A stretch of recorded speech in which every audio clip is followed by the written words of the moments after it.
જો મિત્રો મસ્તીનું આવી ગયું છે આપણે જાણી કઢી પકોડા અને આ જો આ કાચી બટકી રહ્યો છે આટલો નાસ્તો કર્યો ને તોય આજે આખો દાડો લગભગ ખાવામાં જ જવા પનીર ટીકાની શાકની રાહ જોઈને ભાઈ હુઈ ગયો તો અને જેવો હું આવ્યો જો હજી વખમે ને ઊંઘ દેખાય તો ગુડ મોર્નિંગ હર હર મહાદેવ જય જયમાં જય ચેહરમાં તો આપણે ફાઇનલી ઉઠી ગયા છીએ તૈયાર થવાનું બાકી છે પણ કોને અત્યારે 8 જેવું વાગ્યું છે અને આજનો દિવસ કેવો રહેશે તો મને પણ ખબર નથી કેમ કે ધીમે ધીમે જીવનમાં તફાવત થતા જાય છે ધીમે અલગ અલગ લાઈફ જીવવાની હવે આદત પડી ગઈ છે પણ ઉઠી ગયા છીએ નાવા ધોવા જઉં છું અને અહીંયા ફિલહાલ જોઈ લો આપણું પાણી જે છે ગરમ થઈ ગયું છે અને અત્યારે બધા લોકો ઉઠી નાહી ધોઈને બહાર વયા ગયા છે કેમ કે મંદિરનું કામકાજ ચાલુ છે અને શેડ ને એવું બને છે પ્લસ કેવું છે કે અહીંયા છે ને આપણે આખું રિનોવેશન ચાલે છે મંદિરમાં તો એ રિનોવેશન પણ તમને બતાવીશ આજે સાથે અમારું ઘર કેવું લાગે છે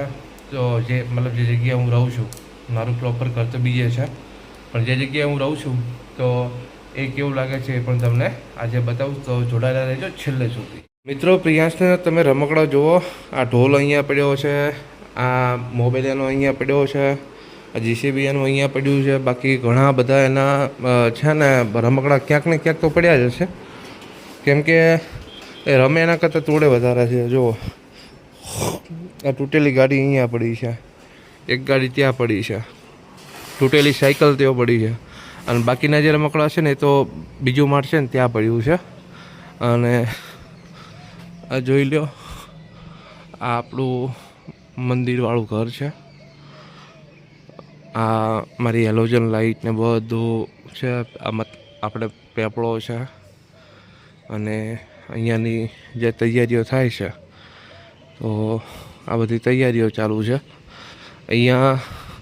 એકદમ દેશી ચૂલો છે આપણો કેમ કે જ્યારે પણ ગેસ થઈ જાય અથવા તો એવું લાગે કે કંઈક મતલબ નવું ખાવું છે તો અહીંયાથી એ વસ્તુ આપણે બનાવી અને ખાઈ શકીએ અને બાકી અહીંયા જે શેડ એ બને છે આખું મકાન છે રિનોવેશન બને છે અને આપણું જે નવું મકાન જે મેં એમ કીધું હતું કે ભાઈ આપણે એક નવું સાહસ કરી રહ્યા છીએ તો એ નવું સાહસ એ છે કે મેં મારા પોતાનું મકાન લઈ લીધું છે મતલબ એનું ડોક્યુમેન્ટેશન ને બધું ચાલુ છે અને પોતાનું મકાન પણ આપણે લઈ લીધું છે તો એનાથી વધારે કોઈ ખુશી નથી હોતી મિત્રો જ્યારે તમે પોતાનું મકાન લો એટલે તમને આનંદ થાય કેમ કે આપણે આપણા ખુદના પૈસાથી ખુદના પગ ઉપર ઊભા થઈને આપણે મકાન લીધું છે તો ફિલહાલ ચલો આજના દિવસની શરૂઆત કરીએ અને શું થાય છે તમામ વસ્તુ આપણે આ વ્લોગની અંદર કેપ્ચર કરીશું તો મિત્રો આપણે જવાનું છે દત્તકનામું કરાવવા તો દશરથભાઈનું બાઇક લઈ અને હવે આપણે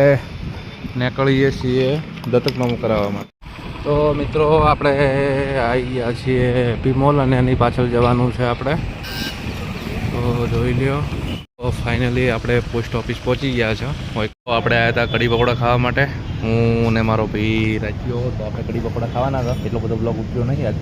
અને અમે બનાસ મોલ ને બધું જોઈ લ્યો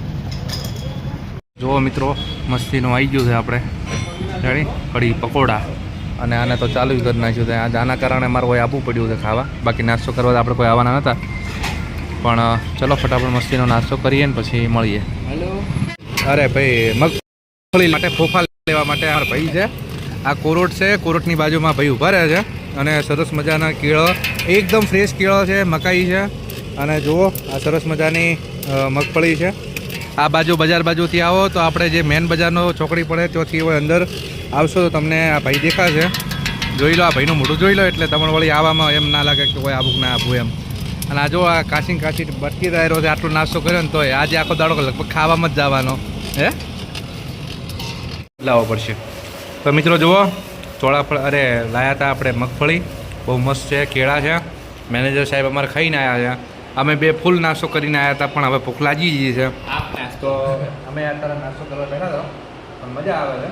ફોર્મ છે બાકી પડ્યું થોડું પણ બીજું નાસ્તો કરી પછી ફોર્મ ઉપર જાય કલાક 2 કલાક વધુ ના થવું પડે તો ચલો ફટાફટ નાસ્તો કરી લઈએ અને પછી તમને મળીએ આપણે તો આપણે આવ્યા છીએ પનીર ટીકા પેક કરવા માટે અહીંયા એક હોટલ છે ત્યાં આગળ જોઈ લો તો આપણું પનીર ટીકા છે પેક થઈ ગયું હતું અને પેક થઈ ગયા બાદ પછી હવે આપણે લઈને નીકળવાનું હતું ઘરે.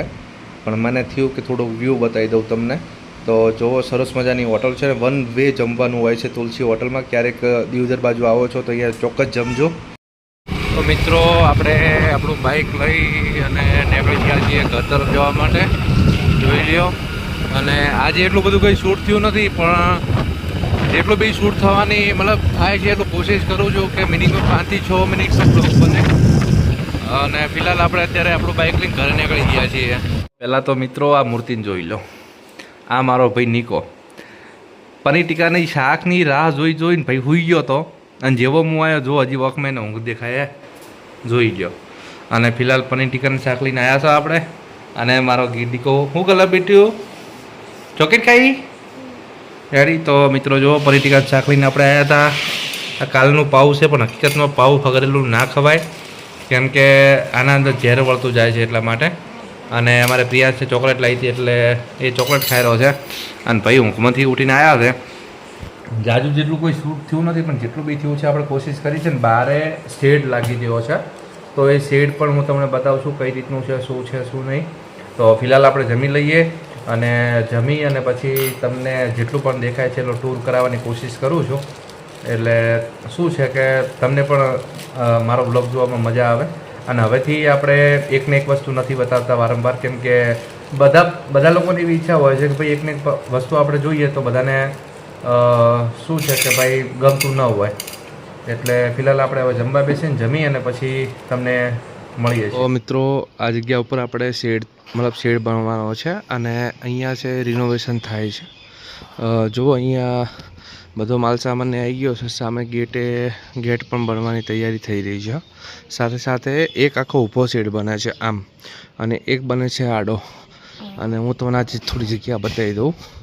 રેડી, એટલે તમને પણ મજા આવે. જો આટલો મોટો સ્પેસ મંદિર પાછળ આખો છે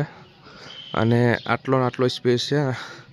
અહીંયા છે સામે સુરત દાદાના પણ દર્શન થઈ જાય. આગળ પણ બતાવું ચલો. માટે આટલું જ હતું. ઓલરેડી આપણે બીજા દિવસે હું એન્ડિંગ કરી રહ્યો છું વ્લોગનું, કેમ કે એ પ્રોપર દિવસે તો મારે સેટ નહોતું થયું. તો ફિલહાલ આ વ્લોગની અંદર તમને મજા આવી હશે અને હું રોજ કંઈક નવું બતાવવાની કોશિશ કરું છું. તો ચેનલ ઉપર તમે આવ્યા છો, તમને વ્લોગ ગમ્યો છે તો લાઈક કરજો, શેર કરજો અને મારી ચેનલને સબસ્ક્રાઈબ કરજો. મળીએ નેક્સ્ટ વ્લોગની અંદર. Bye bye.